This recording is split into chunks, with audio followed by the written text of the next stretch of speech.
4월의 끝자락. 봄이 깊어질 만큼 깊어지고 초록은 점점 짙어지며 산등성이마다 분홍빛 꽃구름이 내려앉는 계절. 오늘 우리가 찾아온 곳은 경상남도 의령의 명소 한우산 철쭉 도깨비 숲입니다. 한우산으로 오르는 드라이브 코스는 그 자체가 하나의 여행입니다. 굽이굽이 이어지는 산길을 따라 올라가면 아래로는 의령의 들판과 마을이 펼쳐지고 위로는 하늘과 맞닿은 능선이 점점 가까워집니다. 차는 한우산 꽃바람 쉼터를 지나 주차하고 다시 쉼터로 오면 한우정이라는 정자가 나옵니다.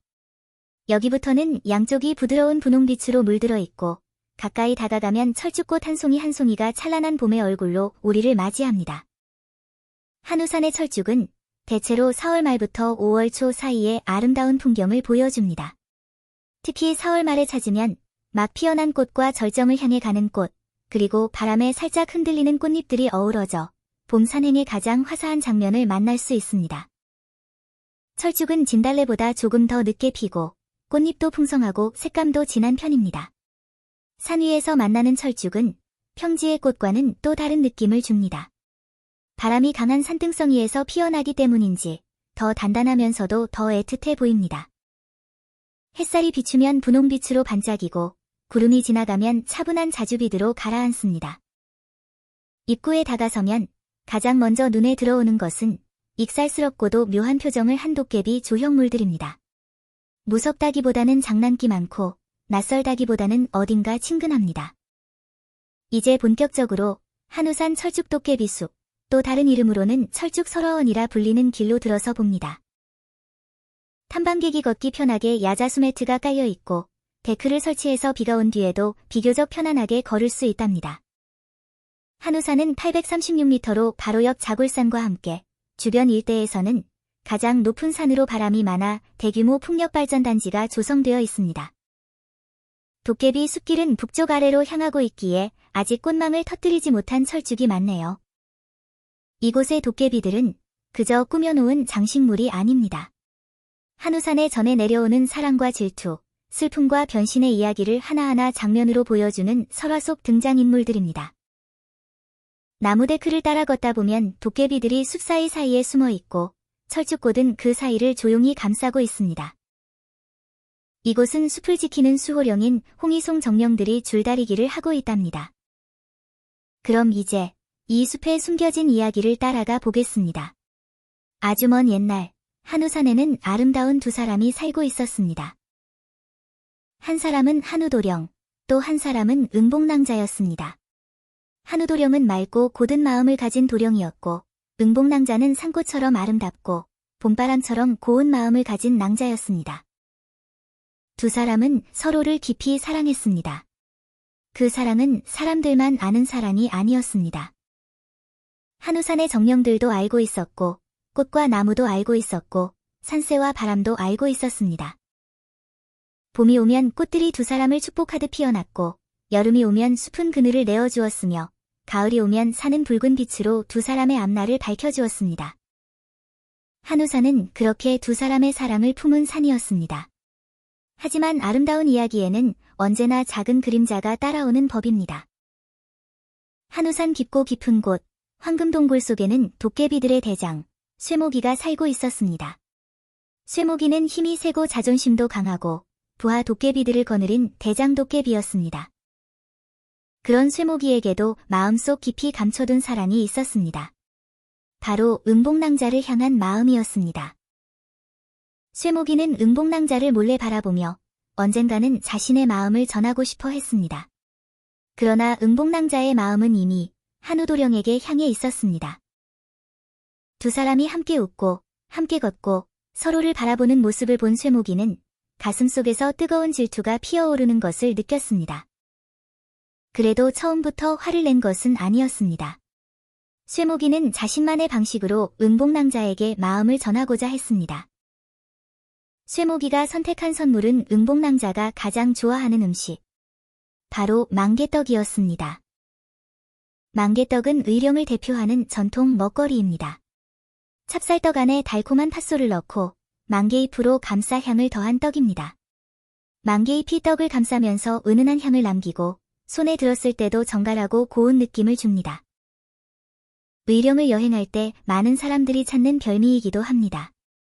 쇠모기는 정성을 다해 만개떡을 준비했습니다. 그에게 만개떡은 그저 맛있는 떡이 아니라 자신의 마음을 담은 고백이었습니다. 드디어 쇠모기는 응복낭자에게 만개떡을 건네며 자신의 마음을 고백했습니다. 하지만 응복낭자는 쇠모기의 마음을 받아줄 수 없었습니다. 그녀의 마음은 이미 한우도령과 함께하고 있었기 때문입니다. 응복낭자의 거절을 들은 쇠모기는 큰 상처를 받았습니다. 사랑이 받아들여지지 않았다는 슬픔, 한우도령을 향한 질투, 그리고 대장도깨비로서의 자존심이 뒤섞이면서 그의 마음은 점점 어두워졌습니다. 사랑이 미움으로 변하는 순간 숲의 공기도 달라졌습니다. 꽃과 나무는 숨을 죽였고 정령들은 불안한 눈빛으로 쇠모기를 바라보았습니다. 분노한 쇠모기는 한우도령에게 달려갔습니다. 그리고 결국 비극이 일어나고 말았습니다. 한우도령은 쓰러졌고 그 모습을 본 응복낭자도 슬픔을 이기지 못하고 쓰러졌습니다. 한우산의 정령들은 두 사람의 안타까운 사랑을 보고 깊은 슬픔에 잠겼습니다. 서로 사랑했지만 함께할 수 없게 된 두 사람. 정령들은 그들을 그냥 떠나보낼 수 없었습니다. 그래서 응복낭자는 눈물처럼 아름다운 철쭉꽃이 되었습니다. 그리고 한우도령은 한여름에도 차갑게 내리는 비구름이 되었습니다. 비가 된 한우도령은 철쭉이 된 응복낭자를 적셔주고 응복낭자는 꽃으로 피어나 한우도령의 비를 맞으며 살아가게 되었습니다. 대장 도깨비 쇠모기는 그 꽃이라도 갖고 싶은 마음에 철쭉 꽃잎을 따서 먹었는데 그 독으로 바로 쓰러지며 깊은 잠에 빠져버렸답니다.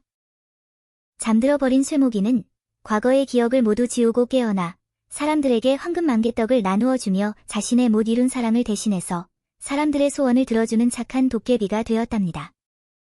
지금 쇠모기가 들고 있는 황금 만개떡은 만지면 부자가 되는 황금 만개떡입니다. 간절한 소망을 얘기하면 쇠모기가 도리도리 망도리, 도리도리 떡도리, 당신은 부자가 될 겁니다라고 주문을 외워줄 겁니다. 하지만 대장 도깨비 쇠모기는 철쭉이 된 응복낭자와 비를 머금은 구름이 된 한우도령을 시샘하여 강한 바람이 되어 둘 사이를 갈라놓기도 합니다. 그래서 이곳의 철쭉은 단순한 봄꽃이 아닙니다. 사랑을 잃은 슬픔이자 그래도 끝내 서로를 지키고자 한 마음이며 산이 기억하는 오래된 약속입니다. 아래에서 본 대장도깨비 쇠모기의 덩치는 정말 어마무시하네요. 저 굵은 종아리랑 엉덩이를 보니 대장은 아무나 하는 게 아닌가 봅니다. 4월 말에서 5월 초 한우산에서 만나는 철쭉이 유난히 애틋하게 느껴지는 이유도 아마 이 설화 때문일지 모릅니다. 분홍빛 꽃잎 하나하나가 응복낭자의 눈물처럼 보이고 오늘처럼 산 위를 스쳐가는 차가운 바람과 구름은 한우도령의 숨결처럼 느껴집니다. 독이 있는 철쭉 꽃잎을 먹고 잠들어 있는 대장도깨비 쇠모기입니다. 철쭉도깨비 숲을 걷다 보면 이 설화의 여러 장면들이 조형물로 표현되어 있습니다. 한우산을 지키는 홍이송 정령, 한우도령과 응복낭자의 만남, 만개떡을 입에 물고 있는 도깨비, 의령소바를 먹는 도깨비, 땅속에서 나와 한우도령과 응복낭자의 사랑을 몰래 지켜보는 쇠모기, 그리고 철쭉을 삼킨 대장도깨비 쇠모기, 깊은 잠에서 깨어나 황금 만개떡을 나눠주고 있는 쇠모기까지. 이 설화는 조금 무섭기도 하지만 한편으로는 마음을 다스리지 못한 사랑이 얼마나 슬픈 결말을 가져오는지를 보여줍니다. 쇠모기는 악한 존재라기보다 사랑을 몰랐던 존재였는지도 모릅니다. 사랑은 소유하는 것이 아니라 상대의 마음을 존중하는 것이라는 사실을 알지 못했던 것이지요. 그래서 이 숲은 아이들에게는 재미있는 도깨비 이야기로, 어른들에게는 사랑과 욕심, 그리고 마음의 방향을 생각하게 하는 조용한 이야기길로 다가옵니다. 바람이 불 때마다 철쭉꽃이 살짝 흔들리고 도깨비들의 표정도 함께 살아 움직이는 것처럼 보입니다. 어떤 도깨비는 장난을 치는 듯하고 어떤 도깨비는 만개떡을 몰래 먹고 있는 듯하며 또 어떤 도깨비는 지나가는 사람에게 이 이야기를 끝까지 듣고 가라 고 말하는 듯합니다. 한우산 철쭉도깨비 숲의 매력은 바로 이런 데 있습니다. 꽃만 보는 곳도 아니고 조형물만 보는 곳도 아닙니다. 꽃과 숲, 설화와 지역 문화가 한데 어우러져 있는 공간입니다. 의령의 대표 먹거리인 의령소바와 만개떡이 설화 속 중요한 소재로 등장한다는 점도 재미있습니다.